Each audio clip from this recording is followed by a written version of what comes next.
my car insurance was covered. Yeah. I'm not gonna need no life insurance. Yeah. Okay, you know what? I see why now. Do you know what I mean? I see why now. Like, so it's all these important things you just kind of learn to like appreciate. And I know you guys said that, you know, with the blog, it's like almost you've been going with it as a way to kind of educate others as well, and maybe also it helps you guys as well. But you often feel like um you've reached a point where like your grief is kind of delayed because you're kind of, what you're doing is great, it is great, but because like you haven't really had time to focus on it, because there's still stuff that needs to be resolved, you know, with the probate, you know, the complaints. Do you often feel like your grief is like been put on hold?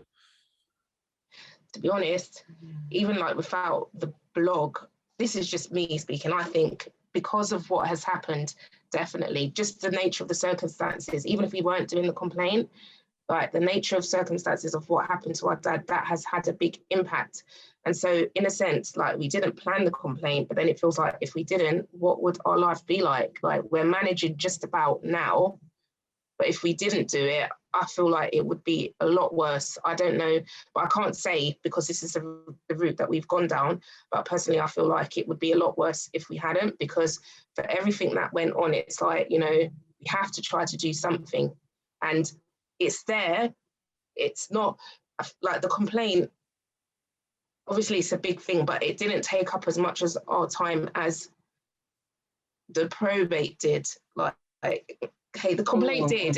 Okay, you can't say that it didn't, and it's been a lot of stress, but consistently, like through the time of the 2.5 years of the probate, it feels like that was a lot more, and that was something that, you know, you have to do that. You don't have any choice.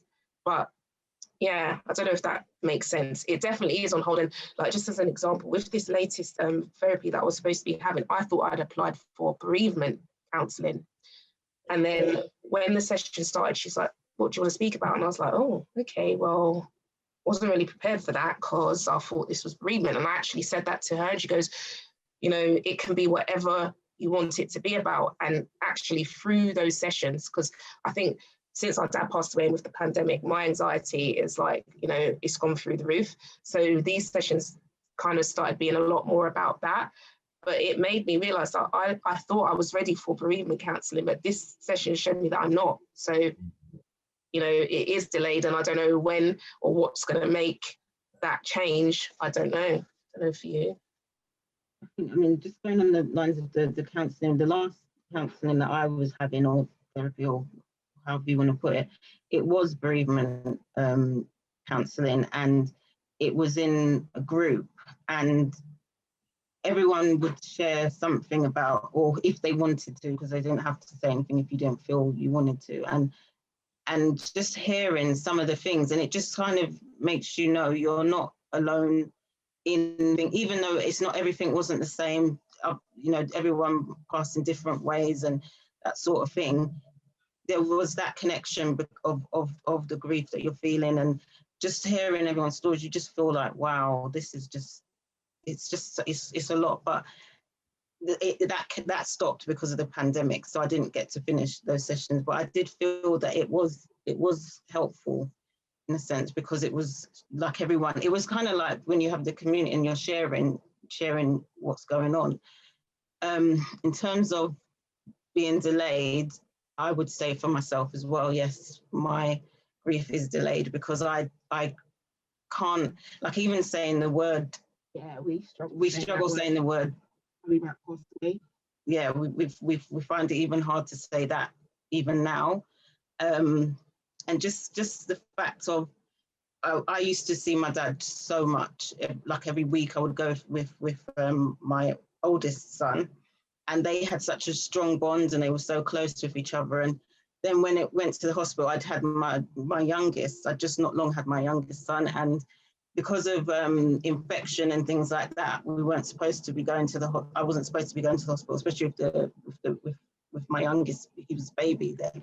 And so I didn't have that getting to see my dad as often. It was like a sort of like it just ripped away in a sense. And I think I kind of don't process things, and I kind of, every time, sometimes if I ever thought of my dad, it might be a happy thought and I go with it. And then other times, if it's a sad thought, I kind of try and stop myself thinking, because I feel like I'm going to go too far.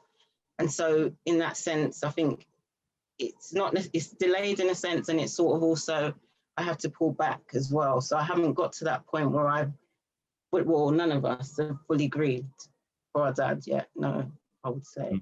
But when you both say like you kind of struggle to say that word, is it because you feel like you should be kind of quote unquote like be in this place where it is kind of being dealt with, or is it because of like something else? That I don't know. I just feel like it's possibly because we obviously know that our dad is no longer here, but we still have that point of we can't believe he's not here. So we know, and we not accept that, but we know this is how it is.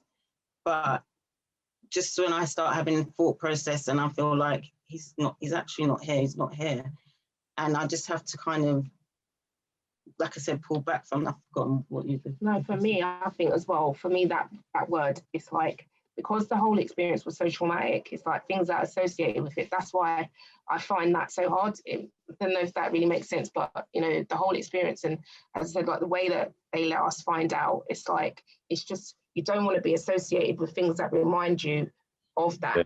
So that's why it's difficult. Oh, okay, that makes sense now. And the reason why I asked, because I feel like at times, even when I hear the term delayed grief, like at first I kind of understood in terms of what it means, you know, like I think they say like it's basically when your grief like kind of hits you at a later stage, and I feel like at the time when I first understood the term and how I understand it now, I feel like I know it is a term, but I feel like there is no such thing, because grief doesn't have an end date. So like what, you know, and whether you've lost someone, you know, that 3 years, well, you've lost your dad 3 years ago. Well, no, 4 years ago. Like, you know, grief goes on. It doesn't end. Like, there's even like when I was saying to you, like the other, like I still feel like it still hurts that my mom's not here. Yeah. And in moments it's more intensified in certain moments. I like my birthday. It's always like a reminder, but I wouldn't say like, oh, I'm behind because I'm still feeling that kind of. It doesn't mean I'm still in a place where, oh, I'm not over it, because you don't really get over it. So, you know, like, so yeah, I wouldn't say like there's a delayed grief, and because everyone does it in their own time. So long as, you know, it's your learn a way to move forward with it. You know, I said earlier, our journeys are all going to be different. We'll probably have something coming which is a loss, but you know, it won't be fair to say to someone, oh, why are you still at that stage of your grief? Yeah. Like, you know, it's not fair to say that. And that's one thing I'm learning, that, listen, give everyone their time, let everyone do things in their own time. Even as much as my siblings, we've gone through the same loss, but our grief isn't the same. Like, exactly. Like, and that's okay as well. Like, you know, it doesn't mean that she's behind, or because I've decided to like talk about it on a podcast, that means I'm progressive with my grief. It still hits me the same way it hits her. Do you know what I think as well? Like these terms and stuff, like, because sometimes we like our topics, we've had them and we never search for it, right? So, but we find it, and I think because of sometimes how you just feel like, you know, oh, it's been 4 years. So, you know, if you find something like that and you can relate to it, it makes you feel a little bit better, because you can feel like isolated or feel like, oh, what's wrong with me? You know, it's been this amount of time, even though you shouldn't really feel that way. And there was something else that I was going to say. And I think if unfortunately, it's through you experiencing it where you get to really understand that you can't put a time limit on anything like that. You just can't. You can't be saying to someone, well, it's been this amount of time, don't you think you need to move on, or don't you think? I mean, obviously, like I said, life goes on and you still have to do, you know, every day and what have you, but everything is different now. There is a change, and that change is gonna always be there now. And I think for us, we've changed, but not just because of the loss of our dad, because of everything that we experienced even before he passed away, like the whole experience in the hospital. And then even like our dad, he owned his property and it was through the council, and the stress that they gave us, and everything that we had to go through selling the property, and all of these complaints that we've had to make, and the way that we've been treated. All of these things have contributed to how we've changed. Like it takes away from you, and you're so much in the process that you can be so far removed from yourself. Like you don't even realize how different you are, because you're just getting on and doing what you need to do to survive. But we are different people for all of these reasons. Like the loss of our dad is a big one, but then there's everything else that we've experienced along the way as well. Yeah, and I think sometimes like, you know, when you are doing something, like in your case, you're trying to resolve all these issues and this complaint, but sometimes you don't take a moment to like kind of pause and think, you know, how's this really affected me? How have I changed as a person? Like when I said to you, like with the podcast and stuff, I don't really think of, okay, like, you know, like how can I explain it? Like, not to say I'm grateful for that to have started this platform, but I never stop and think like, okay, you know, like how's it affected me? I know that sounds kind of weird to ask, or how do you feel like it's helping others, or like I'm always like just go, like go, and I don't really think, oh, so when people kind of tell me things like, oh, you know, I think what you're doing is good, it's like I almost don't know how to react, because I'm just like, as I almost get weird about those compliments. I'm like, me, like I'm just like, you know, trying to have conversations with people, like almost kind of like downplaying it sort of thing, because I'm not used to just like taking a step back. And even the thought of, like I said, giving myself my own flowers, I'm like, is that egotistical? I don't know. I just, you know, I'm just like, okay, like I downplay I know I shouldn't. I know like it's not about me necessarily. Like I just want a space for others. But yeah, I never really stopped. So it's only like, you know, as of recent, I'm like, okay, you know what, like I appreciate what I'm doing, even though that sounds weird to say, but you know, but I think sometimes we often don't kind of reflect and think of how it's changed us, you know. You know, like, because I can't even remember the person I was like 5 years ago. And sometimes, you know, grief, it can affect people negatively, positively. There's so many different things. But I think one thing I would say for me, definitely, that I feel like I'm definitely a lot more like grateful and appreciative now, like, and of little things, and just everyone around me. So like, I feel like that's one big change that's happened to me. And not to say that I didn't care about people before everything happened, but it's just that extra bit of appreciation now, because you just know that, look, tomorrow, as they say, isn't promised. Like, you're not around the corner. Like, you know, when I buried my dad, I buried my dad in 2014, and in 2015, I said to myself, had a little prayer to God, like, this year, no more deaths. And in October, it's not even, let alone it's another death, but not only that, it's my mum. Gosh, I'm like that's like, it's insane. It's like almost like lose both parents. That's not, you know, that doesn't happen. But that's just life, you know. I can't predict it. That's the thing. You just don't know. Not change it. Like, so I'm just more appreciative. Like, but how would you say that loss has kind of, well, maybe like one thing has changed about you both?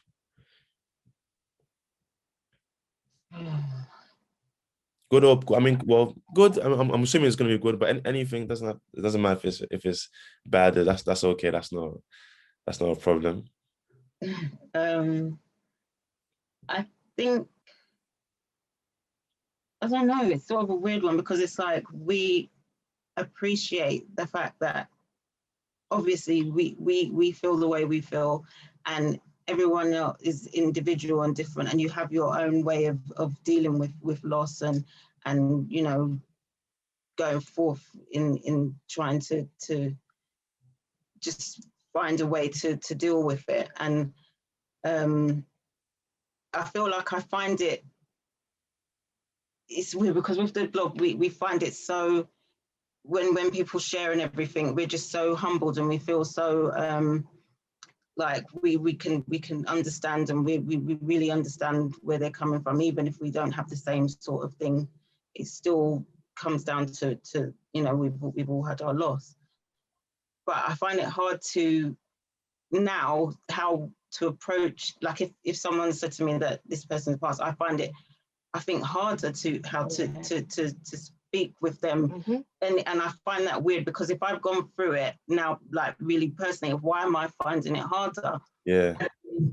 I think it's, part of it is where I know that if someone's come to me and they've said something that it's not through their own, it's just something that they would say, and it's not through, maybe it's not necessarily that they're not being empathetic or anything like that, but if they say something in a certain way, then that can have an effect on how you take it, or how, you know, you deal with it. And so I feel like I don't want to say anything in that sense, but I want to be natural as well. I want to be myself, and, you know, but yeah, I do find that I've had that thing is hard to, harder, because I feel like maybe it's because I feel it even stronger than I did before. I don't know. I'm not sure what it is, but yeah, I'm kind of, when I start talking, I kind of forget what the question was. But, no, but that makes sense, because that is something that we've spoken about, how we feel. But I think for me, one of the things that changed, this is quite random as well, but like, I'm a person that I was like all over social media, Facebook and all of that. I never thought I'd see the day that I wasn't posting all everywhere I've been. And then like the moment my dad went into hospital, all of that stopped. And it's like, I just felt like, oh, you know, we're going through all of this, and it's like, I'm not doing okay. If I'm posting these things, then, you know, it's going to seem like I'm okay, but I'm not. And so it kind of just messed with my mind, sort of thing. And so I think I've become withdrawn in those sort of things. And then also it's like, I never really realized the things that I posted, the impact that had on people, because when I stopped, then I'm hearing from people, and it's like, oh, you know, because Friday, I'll just say it's my favorite day of the week. So I'd be posting my Friday messages and all these things. And then people are like, oh, what's happened? Or I just posting funny things. And that's when you realize you've changed. Like, I just stopped doing it, but I didn't think about what difference that was making to other people, because these are things that I was doing. And so you hear that, and then you realize, oh, okay. And so I try to work on it if that happens, but that's one of the major things that I would say. I'm quite more withdrawn sort of thing since it's happened, definitely. Yeah, they seem like normal reactions to a loss. And it's interesting what you said, like, although you've been through it, and almost like you should be someone who knows, okay, you know, that's the person we'll go to. We'll go to Jermaine if, but I'm like, I'm not an expert at nothing. I'm just like, something, I still don't know what to say if I speak. It's like I had someone a friend who had lost someone, and we were just talking on the phone, and I realized like I was saying like things, but I was quite nervous because I feel like I don't want to say the wrong thing. And I don't want to feel like, oh, like I know it all at the same time, but I was just like, so the best friend did was just like, just talk to her normally and just be like, just give yourself time, like not like blanket response, but these are just normal things to say. I don't think there's like, but when you overthink it, oh, I need to say this need to do that. But half of the time it's just like, if you treat them as normal. Like when I spoke to her, we were just laughing half of the time, and it was like, oh, thank you, I appreciate that. So it wasn't about trying to say, oh yeah, don't worry, in time you'll be fine, or get better in 90 days, or just make sure that it's there's no textbook, you know. But because you've been through, you kind of understand like what kind of works in a way. Because I remember for me during my time of grief and mourning, I just remember a lot of the time just people being there and people not treat me any different. And I appreciate that. Even though like, it wasn't them trying to shy away. And I know like it's hard to kind of know what to say when the grief is fresh, because that's you know, it's just happened. So anything can be triggering. But just being there, your presence, that honestly, it was more than just, I prefer that than just like, oh, don't worry, you know. This you know, God knows best, or like, you know, I'm not saying those things are necessarily bad, but it's just that there's certain times where you can hear that, or when you're ready to hear that, and times when it's not, maybe not appropriate, but it's not really something you are ready to hear right now, kind of thing. But then you don't want to stop people from trying to be normal as well. So it's balance. It's hot bit. Sorry, I can't use it. It's a bit of a balance. I think there's no like I think like you're right, there's a time for everything with certain things, but also sometimes some things are kind of said because maybe it's a way to avoid like being uncomfortable. Yeah. And which I understand to a degree, because I've been there where I've had to, seeing someone who just lost someone, and I'm like, okay, when I go there, what do I say? Like, what am I gonna, if I say the wrong thing, are they gonna think, oh well, why did you say that? Am I gonna be seen as a fraud? Like, I don't know. Yeah. All these different things, but literally, like, just go there and be yourself. And that's why I would often feel like, I won't see myself as someone who knows all on grief. I'm just literally talking about what I've experienced, and trying to do what's helped me to also like help others. So and that's just as simple as it is, rather than trying to be, like everyone come to me. I know all the I know it all. I know it all. What do you need today? Okay, cool. Take this. Go like I said, like I'm a doctor. Like, but no, you just and it's just about being yourself in the in the journey. And as much as like, and one thing I want to ask you guys as well, because I've experienced this where, as much as I like doing this, having the conversations, and it's something that has purpose behind it, but at the same time, it can also get, I don't want to say overwhelming. Oh yes. Like a few months ago, I think this was earlier this year, like I had burnout. I was like I think it was because we had the episode where one weekend where we recorded like back to back, one guest on Friday and a Saturday, Sunday, and I just felt exhausted. Yeah. But I felt bad because I feel like I shouldn't, like, I like this, so why I feel bad for feeling exhausted. But it happened. But as much as you like something, you need to also have breaks and put some things that doesn't kind of disrupt your mental well-being. So like with yourselves, do you feel like what steps do you kind of take to make sure that you don't have any like sort of like burnout or just mental like tiredness from like blogging, and just the complaints and trying to sort out your dad's like affairs and stuff? Why are you looking at that? I like how you like What though? It's like, to be honest, it's really, I don't think I really do take enough of that time out, because I think I've just gone on it as like going like this, like, survival, and that's how it's been.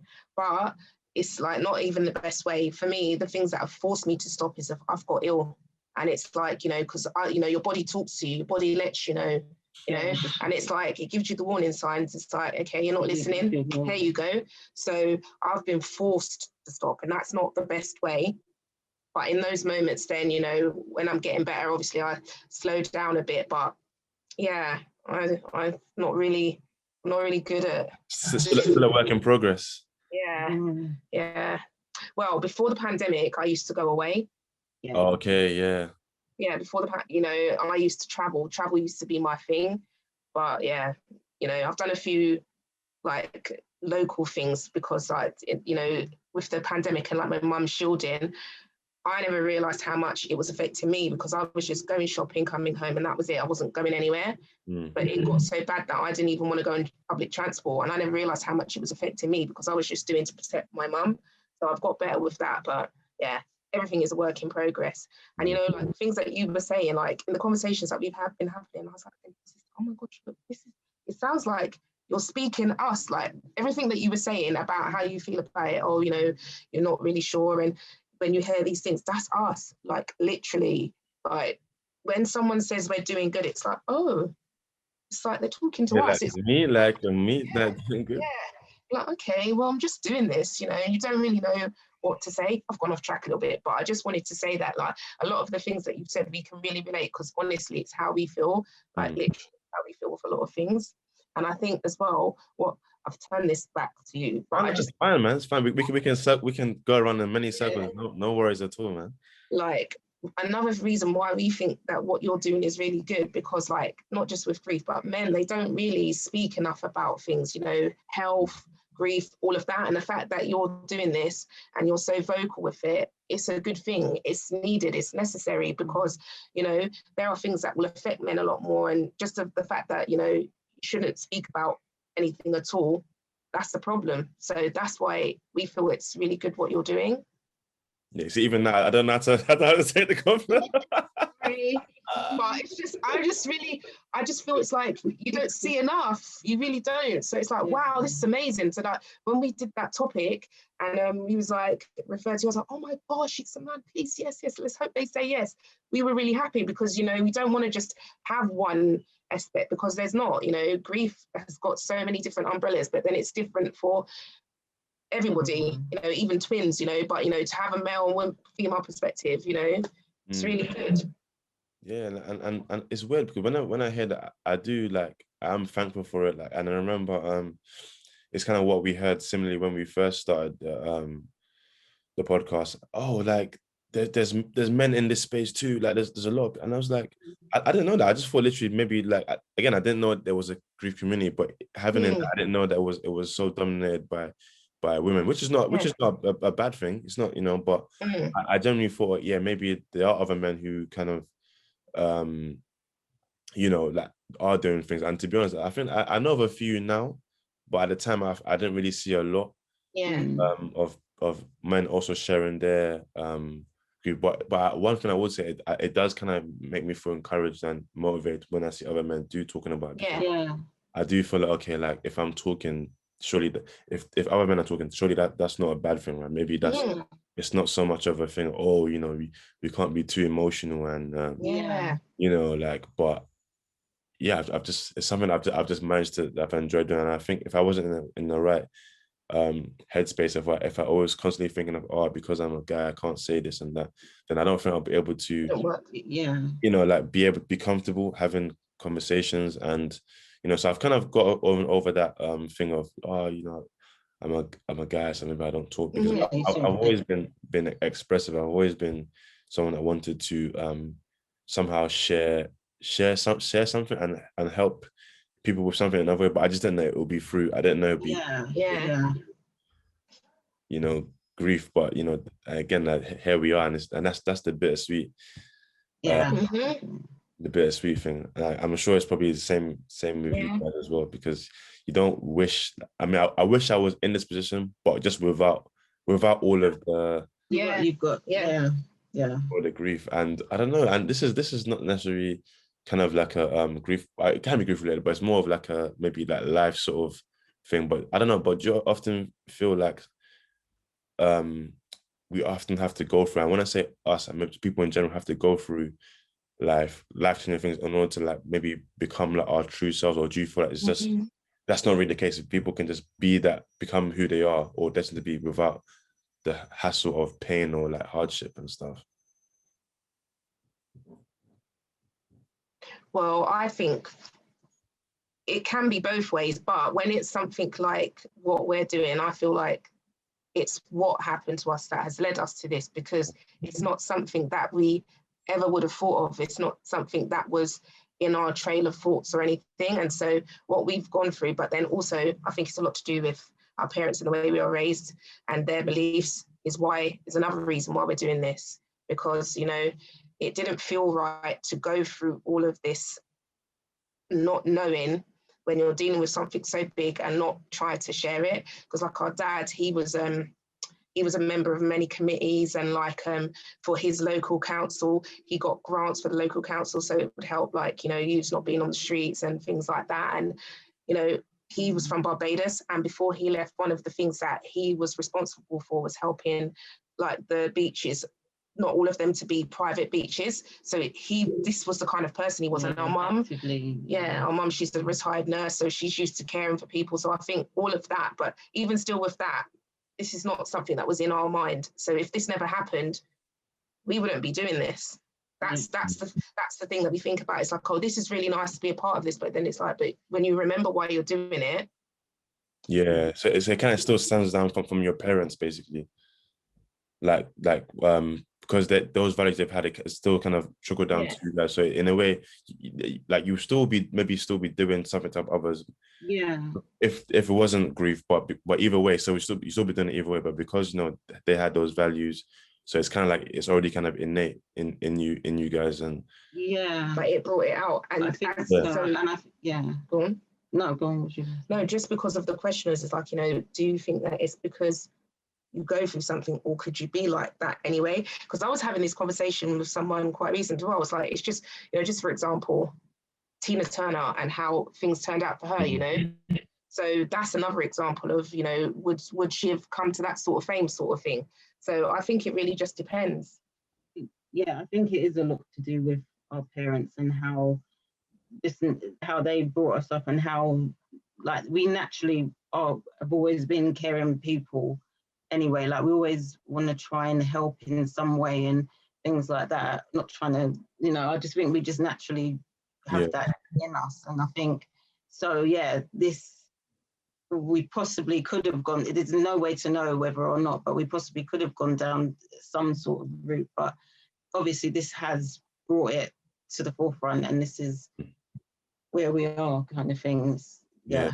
No, and I feel like there's so much similarities I can take from you both, and even just like having you just talking about how, you know, you've been brought up and the values. It kind of reminds me of my mum, and like my mum was just like someone, like it's almost sometimes she will help to the point where, like, not that you're doing too much, but she literally she will go above and beyond, and that's always been her.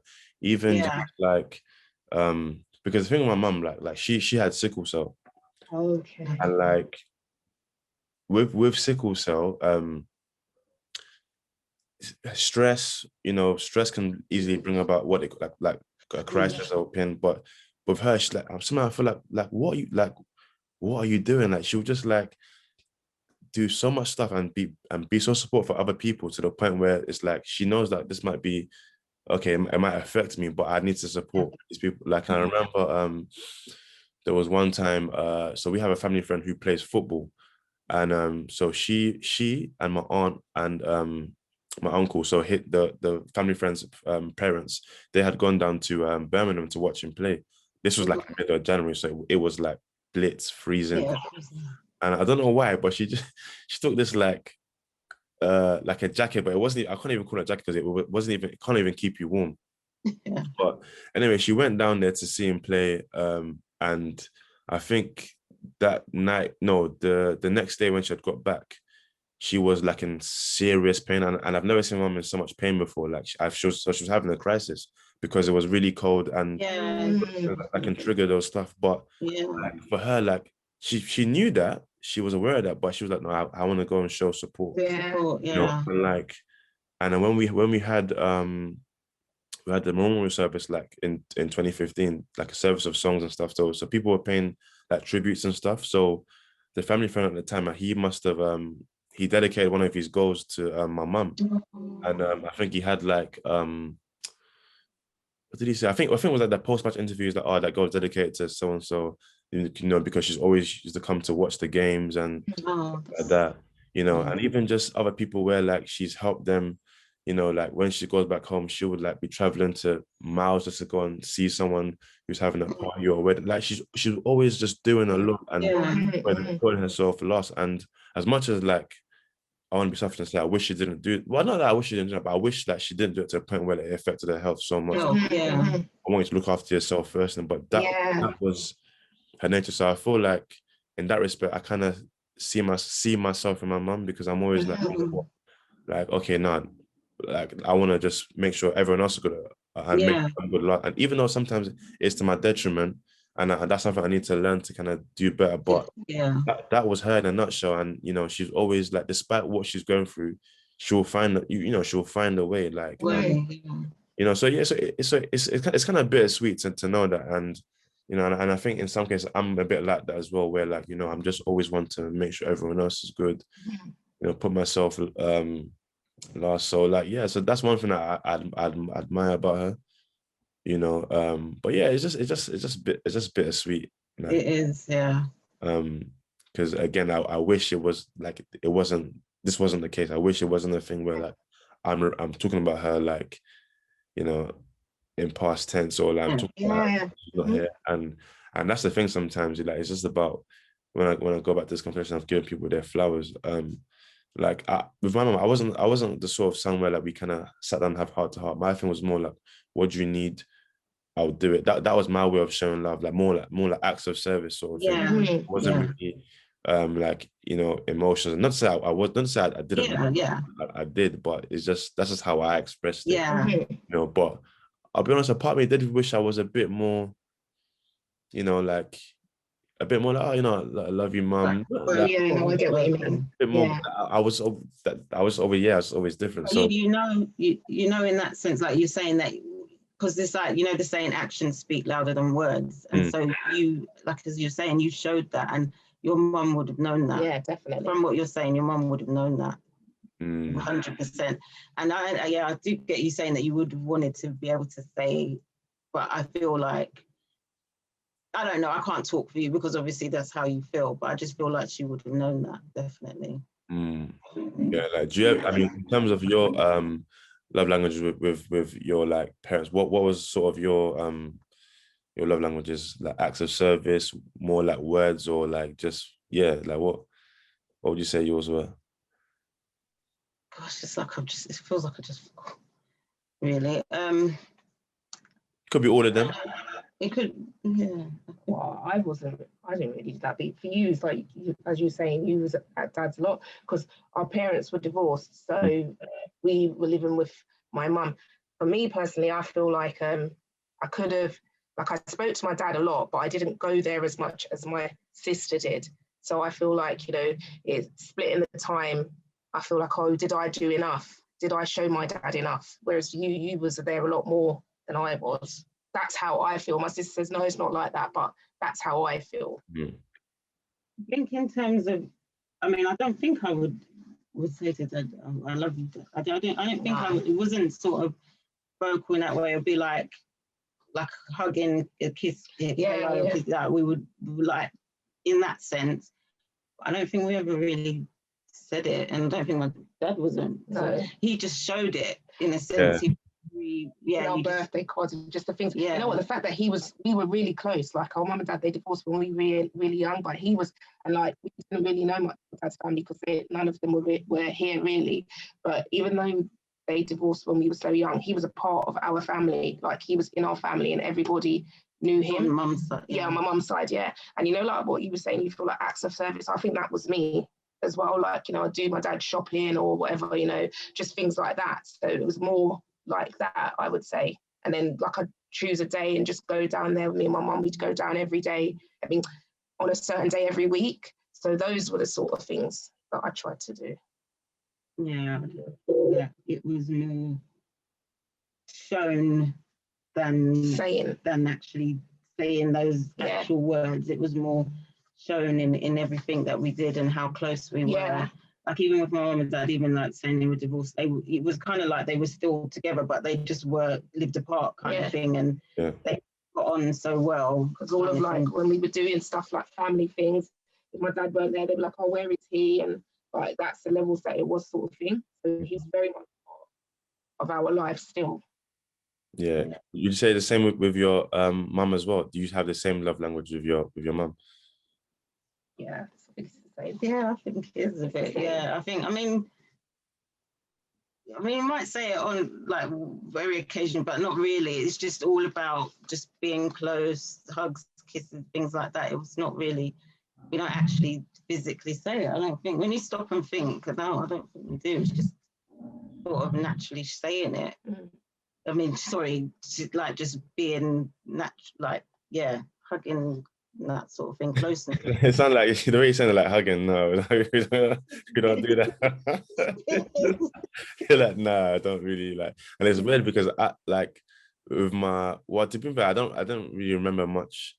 Because even though my dad died 2014, but prior to that, I didn't really. He was sick for a while, so I didn't really have much like. I think it was more quality time. We just like quality time. So it wasn't anything I was like, oh, I love you, dad, or this and that. It's just like spending time. Yeah. But then with my grandma, it's kind of like the whole I love you, like like, and I feel like I do it now because I'm more appreciative. So like usually I speak to her like probably every month, and after at each convo, oh yeah, love you, grandma. Like, yeah. I mean, so but I don't know, maybe it's just different with grandparents. I don't know, but with possibly, yeah. you know, it just gets it's just a bit easier. And I think like when I was growing up, my grandparents always like literally like sometimes I think we were even spoiled a lot. I don't know, grandparents do that a lot with like their grandkids. They like, it's like they're not spoiled in the same way they spoil kids. Like it's always extra, you always get extra love. And it's like so, I don't know. So yeah, it's just like I appreciate it. But I think yeah, like you know, with grief, as much as you know, like there is a lot of hard times, like as we mentioned a lot today, but there are also good moments where you remember them, like, the memories, and you know, and unfortunately you want to have more, like you know, you wish you had create more memories.